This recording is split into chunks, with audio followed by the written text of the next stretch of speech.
एक सत्य ये भी, और मेरे छोटे भाई बुद्धिमान हैं, समझदार हैं और मैं इसके लिए इनका आदर करता हूं, पर एक कड़वा सत्य ये भी, कितनी प्रतिशत वोट आई? भाई आखिर में लोग पूछे चुनाव जीतते सरकार बनी या नहीं बनी, कितनी प्रतिशत बढ़ी, कितनी प्रतिशत घटी, कितनी आई, कितनी नहीं आई? जब 46 MLA आएंगे वोट से 20% आओ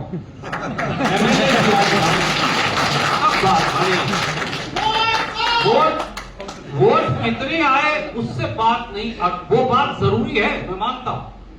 वोट का प्रतिशत कितना है आवश्यक है, आखिर में सरकार बनाने से बात बनेगी, खाना खाने से पेट भरेगा, तभी हम राहुल गांधी जी की नीतियों को, तभी हम सामाजिक न्याय की उस मुहिम को जिसके लिए वो लड़ते हैं, तभी हम खड़गे साहब के उस सामाजिक न्याय को आगे बढ़ा पाएंगे जब हम चुनाव जीत पाएंगे। और जब 11 साल से पार्टी सत्ता से बाहर हो तो बहुत सारे साथियों में निराशा आ जाती है। मैंने ये बातों की कुछ की चर्चा आपसे इसलिए की राहुल साहब, क्योंकि आप बनकर पहली बार आए हैं। जब तक हम इस परिस्थिति को बदलेंगे नहीं, कांग्रेस बदलेगी नहीं।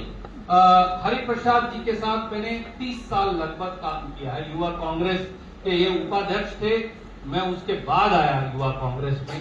ये पहले उपाध्यक्ष भारतीय युवा कांग्रेस के थे, फिर मैं भारतीय युवा कांग्रेस का अध्यक्ष बना। तो ये संगठन से निकलकर आए हुए व्यक्ति और हमने 30-35 साल इकट्ठे काम किया है।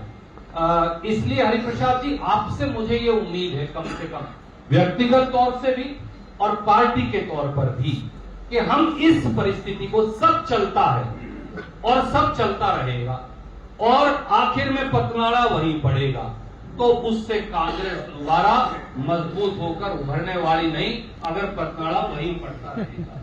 पतनाड़े के डायरेक्शन, तरीका, रास्ता हमको अपने अंदर झांक कर देखने पड़ेंगे। क्यों 2029 के बाद फिर ये बैठक न करनी पड़े, मुझे इस बात की चिंता है।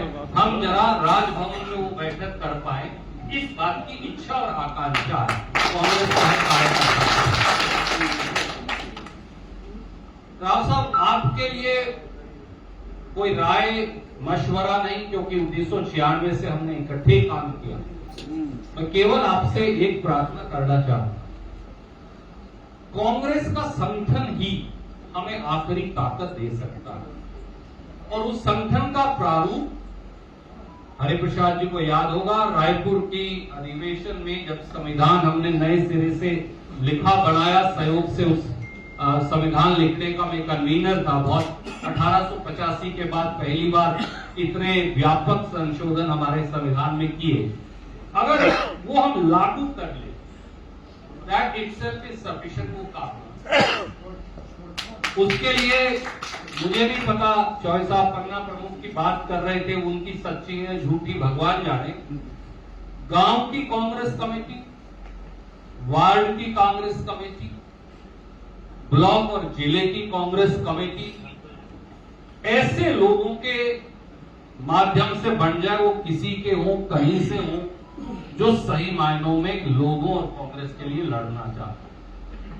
अगर भोगी लड़ सकते हैं तो भोगी लड़ने, और भाई साहब लड़ सकते हैं तो भाई साहब और हमारी बहन लड़ने साथ सकती है तो वो लड़े। हो सकता है मुझे पसंद ना आए, हो सकता है आपको पसंद ना आए, हो सकता है आपको पसंद ना आए, पर आपकी जिम्मेवारी राव साहब ये है कि अगर हम ये कर पाएंगे 60%, 70%, 75%, कम से कम 10-20%, 25% का मैं नहीं कहता, तो कांग्रेस उभर पाएगी और तो कांग्रेस चल पाएगी। नहीं तो आज जहां है उससे भी बैक गियर में चले जाए। इसलिए आज ये आवश्यक है कि कांग्रेस के अंदर पहले बदलाव दिखे।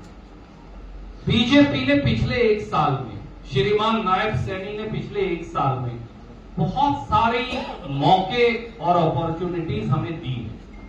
मुझे नहीं लगता आप उसका, अगर ये कड़वी बात नहीं कहेंगे एक दूसरे को, हम उसका फायदा उठा पाए। इससे बड़ा, चाहे भूपेंद्र सिंह हुड्डा जी यहां मौजूद हैं, 2005 से पहले जो गुंडा राज था, जब कांग्रेस की सरकार बनी तो हमने उसके बाद, आप मुख्यमंत्री थे, आपके नेतृत्व में वो सारा साफ किया। आपका भाई, आप उसका हिस्सा थे, अकरम खान जी उसका हिस्सा थे, आदरणीय बत्रा साहब उसका हिस्सा थे। एक बार फिर इस प्रदेश में सबसे बड़ा गुंडा राज है, हिंदुस्तान का सबसे ऑर्गेनाइज्ड क्राइम माफिया आज यहां है।